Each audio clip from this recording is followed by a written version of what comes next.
파이썬 데이터 정제 완벽 가이드에 오신 것을 환영합니다. 실무에서 가장 많이 사용하는 데이터 정제 기법을 처음부터 끝까지 다룹니다. 결측치 처리부터 타입 변환까지 지저분한 데이터를 깔끔하게 만드는 방법을 함께 배워봅시다. 오늘 학습할 내용은 총 7가지입니다. 첫째, 드롭나로 결측치를 제거하는 방법. 둘째, 피로나로 결측치를 대체하는 방법. 셋째, 평균이나 중앙값으로 결측치를 채우는 통계적 접근. 넷째, 아스타이피우로 데이터 타입을 변환하는 방법. 다섯째, 문자열을 숫자로 안전하게 변환하는 기법. 여섯째, 범주형 데이터를 최적화하는 법. 마지막으로 정제 전후를 비교하여 검증하는 방법입니다. 첫 번째 주제는 드롭나로 결측치를 제거하는 방법입니다. 드롭나는 데이터 프레임에서 결측치가 포함된 행위나 제거하는 판다스의 기본 메서드입니다. 마치 불량품을 골라내는 품질 검사원처럼 데이터에서 문제가 있는 부분을 찾아 제거합니다. 이 메서드는 네엔이나 논 같은 결측치를 자동으로 탐지하고 행단위 또는 열단위로 제거할 수 있습니다. subset 옵션을 사용하면 특정 컬럼만 검사하여 더 세밀하게 제어할 수 있습니다. 드롭나의 기본 사용법을 코드로 살펴보겠습니다. 먼저 pandas와 numpy를 임포트합니다. 그리고 결측치가 포함된 고객 정보 데이터 프레임을 만듭니다. name, age, 이메일 컬럼에 각각 결측치를 넣었습니다. clean data는 드롭나를 호출하여 결측치가 하나라도 있는 행을 제거한 결과입니다. 원본 데이터는 4개 행이었지만 결측치가 없는 행은 첫 번째 행뿐입니다. partial clean은 subset set 옵션을 사용하여 name 컬럼만 검사한 결과입니다. 이렇게 하면 name에만 결측치가 없으면 해당 행을 유지할 수 있습니다. 결측치가 정확히 무엇이며 왜 문제가 될까요? 결측치는 마치 설문지에서 응답자가 건너뛴 질문과 같습니다. 판다스에서는 네엔 또는 none으로 표현되며 이런 값이 있으면 여러 문제가 발생합니다. 첫째, 평균이나 합계 같은 통계 계산이 제대로 되지 않습니다. 둘째, 대부분의 머신러닝 모델은 결측치를 처리하지 못하므로 학습 자체가 불가능합니다. 셋째, 데이터 분석 결과의 신뢰도가 크게 떨어집니다. 그래서 데이터 정제의 첫 단계는 항상 결측치 처리입니다. 드롭나를 사용할 때는 몇 가지 주의사항이 있습니다. 무조건 제거하면 귀중한 데이터를 너무 많이 잃을 수 있습니다. 먼저 각 컬럼의 결측치 비율을 확인하고 80% 이상이라면 제거 대신 대체하는 방법을 고려해야 합니다. how 파라미터로 제거 기준을 조절할 수 있는데 how equals any는 하나라도 결측치가 있으면 제거하고 how equals out은 모든 값이 결측치일 때만 제거합니다.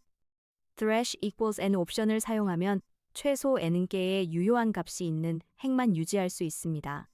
네 번째 주제는 fill나로 결측치를 대체하는 방법입니다. fill나는 결측치를 특정 값으로 채우는 메서드입니다. 데이터를 삭제하지 않고 보존하면서도 분석 가능한 상태로 만들어줍니다. 마치 빈칸을 채워넣는 말이죠. fill나는 특정 값으로 일괄 대체할 수도 있고 딕셔너리를 사용하여 컬럼별로 다른 값을 지정할 수도 있습니다. method 옵션을 사용하면 앞이나 뒤의 값으로 채울 수도 있어서 시계열 데이터에 유용합니다. fill나의 다양한 활용법을 코드로 살펴보겠습니다. 결측치가 있는 재고 데이터를 만들었습니다. inventory filled는 모든 결측치를 0으로 채운 결과입니다. inventory custom은 딕셔너리를 사용하여 컬럼별로 다른 값으로 채웁니다. quantity는 0으로, status는 확인 필요라는 문자열로 채웁니다. inventory fill은 method equals ffill 옵션으로 앞의 값으로 결측치를 채웁니다. 이 방법은 시계열 데이터에서 이전 값을 유지하고 싶을 때 유용합니다. fill나를 사용할 때 어떤 값으로 채울지는 데이터의 맥락에 따라 달라집니다. 숫자 데이터는 0 평균값 또는 중앙값을 사용하는 것이 일반적입니다. 문자열 데이터는 미입력이나 NEA 같은 기본값을 사용하거나 특수 표시를 합니다. 시계열 데이터는 앞뒤 값으로 보관하는 것이 자연스럽습니다. 중요한 것은 데이터의 의미를 해치지 않으면서도 분석 가능한 형태로 만드는 것입니다. 여섯 번째는 평균이나 중앙값 같은 통계값으로 결측치를 채우는 방법입니다. 이 방법은 통계적으로 의미 있는 값으로 결측치를 채우므로 데이터의 분포를 크게 왜곡하지 않습니다. 평균은 전체 데이터의 뎁값이지만 이상치의 영향을 받습니다. 중앙값은 이상치에 강하지만 분포를 약간 왜곡할 수 있습니다. 범주형 데이터는 최빈값, 즉 가장 많이 나타나는 값을 사용하는 것이 좋습니다. 통계값으로 결측치를 채우는 코드를 살펴보겠습니다. 시험 점수 데이터에 일부 결측치가 있습니다. 수학 점수는 평균으로 채우고 영어 점수는 중앙값으로 채웁니다. 먼저 scoresbracketmath.mean으로 수학 점수의 평균을 계산합니다. 그리고 p나에 이 평균값을 전달하여 결측치를 채웁니다. inplace equals true 옵션을 사용하면 원본 데이터 프레임을 직접 수정합니다. 영어 점수도 마찬가지로 median 함수로 중앙값을 계산하고 fill나로 채웁니다. 평균과 중앙값 중 어떤 것을 선택해야 할까요? 평균은 모든 값을 고려하지만 극단값에 취약합니다. 예를 들어 연봉 데이터에서 한 명의 억대 연봉이 평균을 크게 끌어올립니다. 중앙값은 중간값만 사용하므로 이상치에 강합니다. 따라서 데이터가 정규 분포를 따르면 평균을 이상치가 많으면 중앙값을 사용하는 것이 좋습니다. 범주형 데이터는 최빈값을 사용해야 합니다. 데이터 분포를 먼저 확인하고 적절한 방법을 선택하세요. 여덟 번째는 S타입뷰로 데이터 타입을 변환하는 방법입니다. S타입뷰는 데이터의 자료형을 변환하는 메서드입니다. 실무에서는 숫자가 문자열로 저장되어 있거나 날짜가 텍스트로 되어 있는 경우가 많습니다. 이럴 때 S타입뷰로 올바른 타입으로 바꿔주면 계산이나 정렬이 제대로 동작합니다.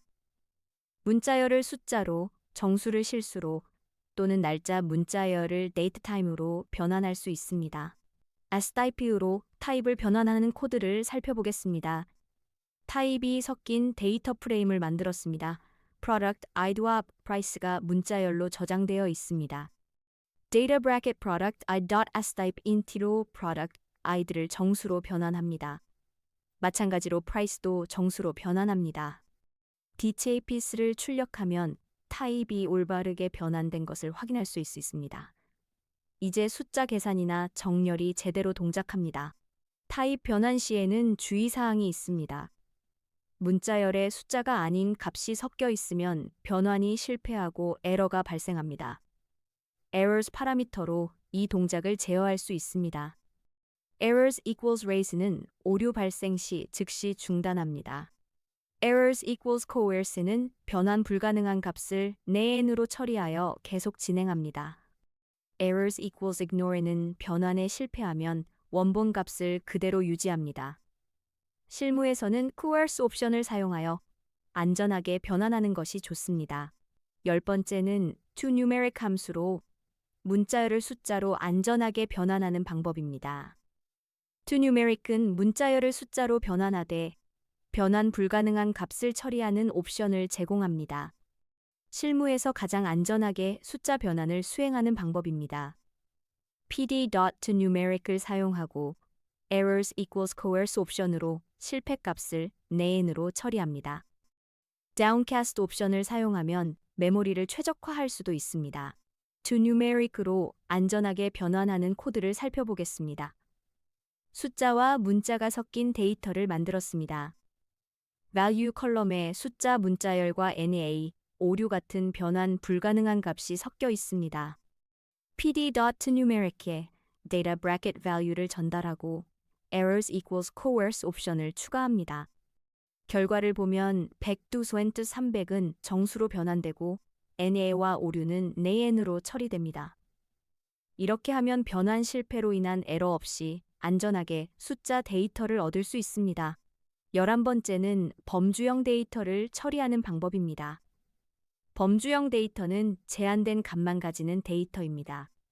성별, 등급, 지역처럼 정해진 몇 개의 값만 사용하는 경우를 말합니다. 이런 데이터를 캐테고리 타입으로 변환하면 메모리 사용량을 크게 줄일 수 있습니다.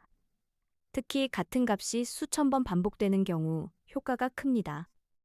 캐테고리 타입은 정렬 순서를 커스터마이징할 수 있고 머신러닝 전처리에도 유리합니다. 캐테고리 타입으로 최적화하는 코드를 살펴보겠습니다. 반복되는 값이 많은 데이터를 만들었습니다. grade 컬럼에 A, B, C가 7000번 반복됩니다. memory usage deep equals true로 원본 메모리 사용량을 확인합니다.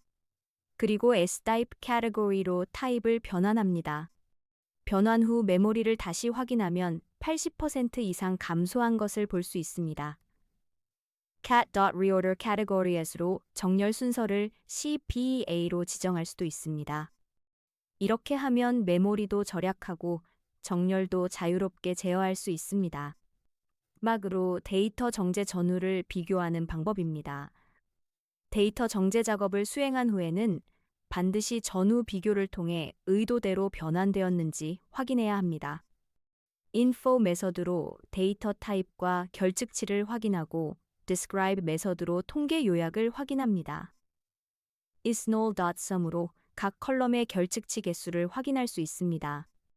이 세 가지 메서드를 함께 사용하면 데이터 상태를 정확하게 파악할 수 있습니다. 정제 전후를 비교하는 코드를 살펴보겠습니다. 정제 전 데이터는 결측치와 잘못된 타입이 섞여 있습니다. name에 name이 있고 age는 문자열이며 NEA 같은 값도 포함되어 있습니다. info와 isNull.sum으로 정제 전 상태를 출력합니다. 그리고 데이터 정제를 시작합니다. name의 결측치는 미입력으로 채우고 age는 to numeric으로 숫자로 변환한 뒤 중앙값으로 결측치를 채웁니다. grade는 category 타입으로 변환합니다. 정제 후 다시 info와 isNull.sum을 출력하면 모든 컬럼의 타입이 올바르고 결측치가 없는 것을 확인할 수 있습니다. 지금까지 python 데이터 정제의 핵심 기법을 모두 살펴보았습니다. drop나로 결측치 제거, fill나로 결측치 대체, 통계값으로 결측치 채우기, ASCII과 to numeric으로 타입 변환, category로 메모리 최적화, 그리고 정제 전후 비교까지 다루었습니다. 이제 실무에서 지저분한 데이터를 만나도 자신 있게 정제할 수 있을 것입니다. 오늘 배운 내용을 바로 실전 프로젝트에 적용해 보세요. 감사합니다.